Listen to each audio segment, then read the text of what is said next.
Blog Talk Radio. Greetings and welcome to the Sales Sense Reality Talk Show with your host, Mike Krause. Mike has sold over $100 million in sales and offers Fortune 500 strategies, tactics, and tools to sales professionals and business leaders. He created this show with one thing in mind, for sales professionals to share their secrets with each other. Join us every Wednesday at 12 to 12:30 Eastern Time, or sign up for updates on Mike's mailing list at salessensesolutions.com. Mike appreciates you listening and wishes you good luck on your next sales call. Well, welcome. It's Mike Krause with the Sales Sense Reality Talk Show. I'm very excited to have Mike Faber back to talk about Aloha leadership. Admire the leader in you to see in the mirror. Organizations benefit from Aloha leadership. Employees are engaged and enthused about their work. Leaders think creatively while silos disappear. Diversity becomes a collective strength, memorable takeaways, and Mike's personal follow-up ensures attendees actually implement new leadership behaviors and beliefs. Meeting planning, get an event the audience will never forget. For the right reasons, Mike Faber, Aloha Leadership. Contact him at alohaleader.com. So without further ado, Mike, welcome again. How are you today? Hey, thanks, Mike. I'm great, and it's a pleasure to be back with you. Yes, I as well. And I love leadership. As we're always looking for more leaders, and in today's time frame, we definitely are, in my mind, low on great leaders. Do you agree with that? Well, it's funny. I was thinking about that this morning, and I don't want to beat our program for everyone, but I watched most of the President's State of the Union address last night and was struck at all the leaders in the right room. And I saw some leaders from words we found the President in a particular party. And sometimes leaders more proactive and a little less chained to corporate or party or self-interest. So I'm going to take issue with your statement that we need more leaders. I'm not sure we need more leaders, but I do know that we need more effective and impactful and compelling leaders. So, yeah. Absolutely, and probably that's a better way to word that. I think there's a little bit of a static in the line, so I don't know if you're moving around or not, but we just want to make sure that we're clearly connected, or it's my end as well. So it sounds good now, but absolutely. I think there are a lot of leaders, and they just need a little bit more training, and that's where you come in. So tell the listeners a little bit more about Aloha leadership and what they can learn from some of your programs and what you've seen out there and what works and what does not work. Sure. Well, first I should explain Aloha leadership. I'm not from Hawaii, and I've visited there as a vacationer many times. But we had a family trip several months ago. My wife, Terry, and our two sons went out, and within 2 days, we were on the Big Island of Hawaii. And within 2 days, both of our sons became violently ill. It turned out to be salmonella. And we have no family out there, Mike. We were complete strangers. And I was absolutely floored by the sense of family and the sense of togetherness, complete strangers rallying around our family to help our sons get better, to take care of my wife, to take care of me through several days in the emergency room and in intensive care.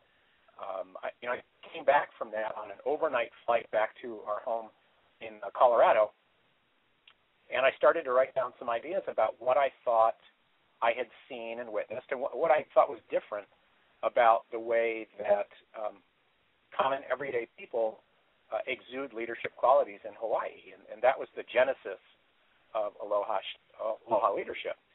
In the ensuing months, I've interviewed business, community, and social leaders throughout the Hawaiian Island chain, and have really started to get very clear on what makes their leadership unique and how we as mainlanders and people all over the world can adopt some of these simple practices and become better leaders in our communities, better leaders in our religious affiliations, better leaders in our business lives, better leaders in our personal lives.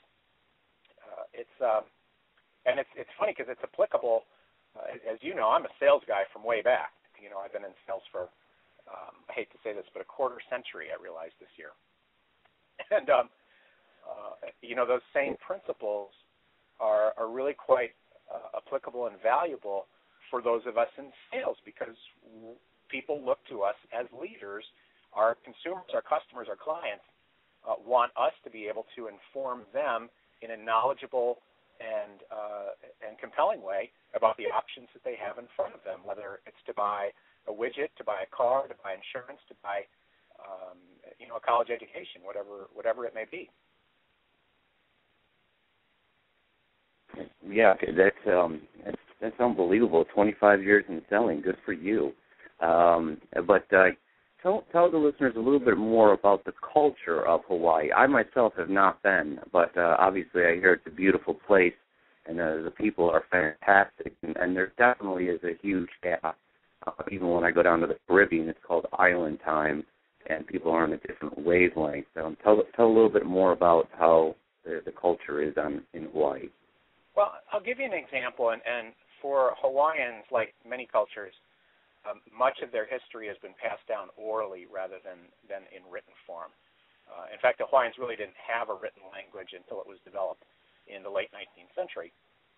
But I have a friend there who I interviewed probably about 3 or 4 months ago, and his name is Peter Campagnano, and Peter is active in social work in the islands. He's had a very successful business career in insurance. And he told me this amazing story. Forgive me, it's Robin Campagnano, not Peter. I'm getting mixed up with another friend of mine from Hawaii. But Robin told me this amazing story, and he said, one of the things we try to do here as leaders in Hawaii is we try to make sure that each generation of leaders learns from the previous generation, understands the mistakes we've made and the lessons that we've learned. But just as important, they understand that people have walked in these steps before them. And what that does is it makes, for each new generation of leaders, it makes each set of problems, although each set of problems are unique, it gives them that new generation some comfort knowing that leaders have walked this way before. And the goosebump story that Robin tells me is that when I believe he has 8 grandchildren, and when each of his grandchildren have been born, he's been in the room, Mike. And when the baby's head crowns, he begins to recite the names of the generations of the Hawaiians in their family who have come, from the past, the descendants. The previous generations. Now, he can recite 17 generations of his family, and he knows 77 generations. Let me repeat that: 77 generations of his family. So, wow. Think about that. Yeah, think about the power. If you were in a sales organization, and maybe your sales organization hasn't been around for 77 generations. I can't think of a company that has been. But think of the power of being able to draw instantly on that store of knowledge, that institutional knowledge that people have. And so when I speak to audiences in my Aloha leadership presentations, I talk at length about how to build a culture of memory within an organization, so that we don't lose lessons, so that we don't lose those hard lessons that were learned. I may have this experience as well, but I've been a part of organizations in the past where it seems like we're constantly battling the same problems over and over and over again. And what we have to do as Aloha leaders and as leaders in general is to really work on our institutional memory so that we get bogged down in the same places all the time. Define bogged down, because I see that a lot with the large corporations and even small corporations. They kind of get in their own way, and they stop focusing on what's good for the company, and they start focusing on their own agenda. And I find that to be a very sad state of affairs, or in your terminology on your website, siloed. Right. And think about that old saying that is attributed to Albert Einstein. I'm not sure if he actually said it, but the definition of insanity is doing the same thing over and over and expecting different results. And when you ask for definition of bogged down, I think of in sales, I think of sales professionals who maybe have learned one way to prospect, for instance, and it's worked really well for 3 months, 6 months, maybe 5 or 10 years. And then things start to slide, or the sales professional's career starts to plateau in terms of income, in terms of results, in terms of production. And what happens in those cases is, for most of us in sales, our natural reaction is, okay, I know the formula, I'm just going to have to work harder. So they put in longer hours, or they make more phone calls, or they set up more luncheons, or they go to more networking events. And all of that is fine, except that what we don't understand is that the landscape changes underneath us. And so what we did in sales 5 years or maybe even 5 months or 5 weeks ago might not be what we need to do right now. And sometimes we get bogged down in that type of I'm going to call it repetitive thinking or repetitive action. And it's the hard place to be. I mean, I've been there. What makes it tough is that oftentimes we don't recognize it. And sometimes we don't recognize it until it's too late. So, if you know the lessons of previous generations, for instance, you can take some of that wisdom and say, I remember one of the other sales guys in the office saying that he got bogged down here. I'm not going to let that happen to me. I've got the institutional knowledge. I can understand how to move forward, how to change my game, so to speak. In Hawaii, of course, surfing is a great pastime. And if you watch the really great surfers, you'll see that they never attack a wave the same. Every wave is different, and to use that analogy, the earth below them, or in this case the water, is constantly shifting, constantly pushing them one way or the other. And if they tried to attack each wave the same way, they'd end up off the board fairly quickly. And I think as salespeople and as leaders, we have to have that same flexibility. We've got to be able to shift with the changing winds, shift with the changing surf, and shift with our changing consumers. Yeah, I always remember the word flexibility. I have to always be flexible because sometimes the decisions that come down from large corporations you might not agree with as an employee, but that's you don't have control to make that change. You're in the situation. There's nothing else you can do. I don't want to say grin and bear it, but a lot of times people will cannibalize themselves to a different level, and it will ruin a good career because they have a lot of anger, I guess. I see that a lot too. And the one thing I always remember, and I don't know who said it, but the one thing that's consistent in life is change.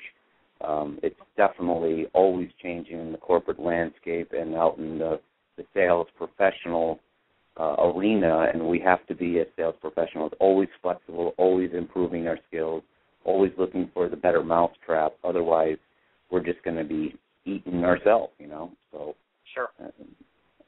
Yep, totally agree. What when you see leaders, and that word is very broad, obviously leaders. I mean, everyone is a leader. Don't you agree, Mike? Well, I think we all have this, and people choose to lead in different ways. Mm-hmm. Some people are quiet leaders, and you hear this in sport. You hear about the athlete who's a quiet leader in the locker room. Then you hear about another athlete or a coach who's a very boisterous and loud and in your face, I think is the phrase. In your face type of leader. And the potential to be leaders, you clearly choose to sort of grasp that role and embrace it. And I think it's also timing too. There's to paraphrase the song from the Birds, I think there's a time to lead and a time to follow. And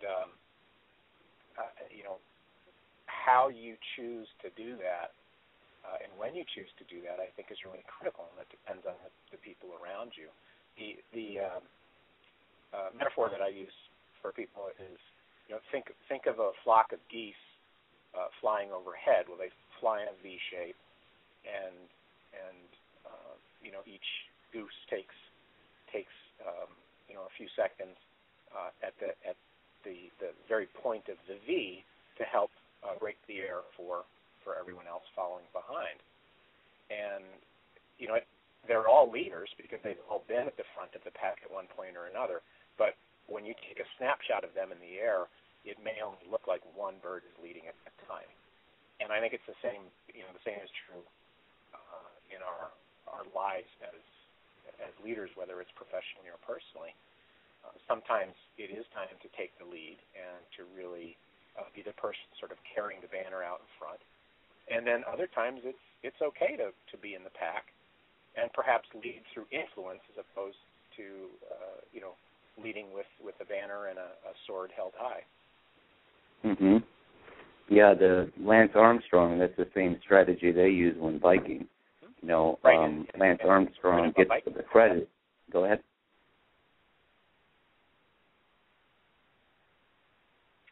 Mike? Yep, I'm right here. Oh, okay. Lance Armstrong uses that same strategy. Even though Lance gets the credit, I guess, at the end, but it really is the team. It's the person breaking the wind up front and then following along at the end. So it's definitely a good leadership. Sometimes you have to follow, and sometimes you have to be the leader. One thing that I've always struggled time ago, like 15 years ago, an area vice president came in and he stated, a good leader is a good follower. I guess that how he worded it never made sense to me, but as I age, I guess it makes more and more sense, because leadership doesn't mean that you're always right or always in control or anything like that. Sometimes you have to know when to hold them and when to fold them, I guess, too. So, and it's that delicate balance between leading and I guess I don't want to use the term bully, but sometimes I see a lot of leaders being bully or using their title management, I refer to that as, and there's a lot of pride or behind that title, and sometimes I see those games being played in corporate America too, just because they have that title. That doesn't mean that they're a good leader or a bad leader, but I think one of the paradoxes of leadership that I've noticed, especially since I started my work with Hawaiian leaders and Aloha leadership, is invariably the Aloha leaders, the people from Hawaii, businessmen and businesswomen, community leaders as well. You get off the phone with these folks after 20 or 30 or 40 minutes, Mike, and the last thing you think is, boy, this guy's got some ego. It's 180 degrees. And, whereas we look at leaders on the mainland, and sometimes we think, boy, you need a big ego to be able to, climb to the heights of executive vice president or president or CEO. When I look at that now, I think there's a difference between ego and confidence. Confidence doesn't need stroking from anyone. Confidence is something that we have and we build because we build our knowledge base, we build our network of professional contacts, and we build ourselves to be the best human beings that we can be. Ego is when we need that outside stroking, that external as opposed to intrinsic sort of motivation. And when I talk to Hawaiian leaders, one of the things I have been struck with consistently is how amazing many of these people are in terms of their accomplishments, and how small their egos are. I mean, they have virtually no ego. And I'm not trying to stereotype them. Obviously there are different people in all cultures, but the folks that I've talked to are absolutely positively focused on giving first. And I'm talking about politicians in statewide office, to bank presidents, to folks who run nonprofits. just amazing. Yeah, it is. And, it's like the giver's gain. One of the golden rule, too. I think a lot of times we get caught up in the corporate hierarchy, and we forget about the customers, we forget about our employees, we forget about a lot of things, and we're so focused on our own agendas again that the business has financial difficulties later on. And if we could only focus on helping our neighbor and doing what's right, I definitely think it makes it a better work environment, number one.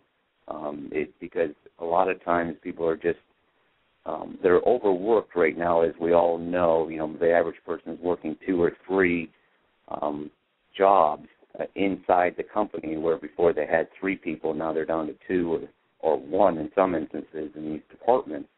So the work hasn't gone away, the stress has gone up, and it's time for leaders to start giving back a little bit more into their internal employees and their external clients to make a difference, because I think that's what we're turning. Hopefully the economic indicators lately have been that we're turning out of the recession a little bit, but who knows about that. So. And the neat thing about developing your own leadership skills, whether it's as a salesperson or, as I said before, a leader professionally or personally, is there's always a market for that. Mm-hmm. Another thing there always is a market. I was going to say that the other thing I noticed about the folks that I've been interviewing and talking to and reading about, I've done a ton of reading over the past year or so on Hawaiian customs, Hawaiian traditions, and Hawaiian leaders. And one of the things I've noticed is they're constantly hungering for knowledge. It may not mean enrolling in the MBA program. It may mean going out and seeking other people with different perspectives. Hawaii is if America is a melting pot, Hawaii is the ultimate melting pot. And waves of immigrants have come there over the years, and what's fascinating is each wave of immigrant has started out essentially in the same place, which is working on the plantations for Joel or for its predecessors. So you have waves of Hispanic immigrants, you have waves of Portuguese immigrants, you have waves of Chinese and Japanese and mainland or Haole people have come over, and many have started poor and have sort of climbed their way up the rungs of that social ladder. And sharing that common experience means that when you get to the boardroom, 2 or 3 or 4 generations later, people know their history, so no one comes in thinking they're better than anyone else, regardless of their heritage, regardless of where their generations, 3, 4, 5 generations ago came from. Yeah, they've studied the past and they know the mistakes the other generation is, and they're trying to avoid the definition of insanity. I respect that. In fact, right. In fact, I just started a family process literally yesterday. I'm trying to collect all the family data I can, and I've sent out 50 questions to as many people and to send back photos. And I want to understand my heritage more, where I come from, so I'm not going down the same path. And I remember I was talking to a psychologist, and he brought this to the attention. I was attending this class, and he goes, one day I had a client come in, and she goes, I don't know what's wrong with me. This is my 4th divorce. And then he goes, well, what have you gone through, da-da-da-da. And then literally in that session, she says, wait a minute. My grandfather, my father, my mother, and my other, on both sides, all went through 4 divorces. So it was this gene, I guess, was passed down to the next generation, and she finally woke up or had an awakening stating, hey, this isn't me. This is something that I should have been aware of a little bit before I got into 4 marriages. So it was an interesting point of view, because all of a sudden I woke up. Like you mentioned earlier in the call, they kind of put it aside, or they're not aware of it, and then they just keep putting it under the mat. And then all of a sudden it's like the underwater submarine. It just surfaces out of nowhere. the submarine has always been underwater, but we just couldn't see it. So I thought that was interesting. So we almost have to close down here, but tell the listeners a little bit more about what kind of services they could get with the Aloha Leadership, and how to reach out to yourself and go from there. Sure. Well, thanks, Mike, and thanks again for having me on the show. This is always a treat for me, and you're a masterful interviewer, and I appreciate that. Okay. The best way to reach me is to visit my website at alohaleader.com. It's all one word smushed together, alohaleader.com. And I offer 3 essential groups of services. One, I offer keynote speeches. So if an association or an organization has an event and they want a speaker who delivers a unique perspective on leadership or a unique perspective on sales, then I'd love to chat with representatives of that organization or that association. It's always a lot of fun to come out and share Aloha Leadership, and hopefully, as folks have been able to tell from the past 20 minutes or so that we've had to share together, I try to make the experience fun. I try to make it learning, but not. Somebody said, "You make learning fun. It's not educational." I wasn't quite sure how to take that comment. Okay, that's interesting. Yes. As I mentioned before, I've had a lot of years in sales, so I'm always focused on my audience and on my audience's bottom line. What is it that they can take away right away and use right away in their professional and personal lives? So keynotes are one service. I offer one-on-one or group coaching. That's typically on the phone, and that's for organizations or for individuals who perhaps have reached that plateau, either in their leadership career or their career as salespeople, and they want to push past it, and they want to push past it in a way that's fun and unique, and really helps differentiate them from their competition.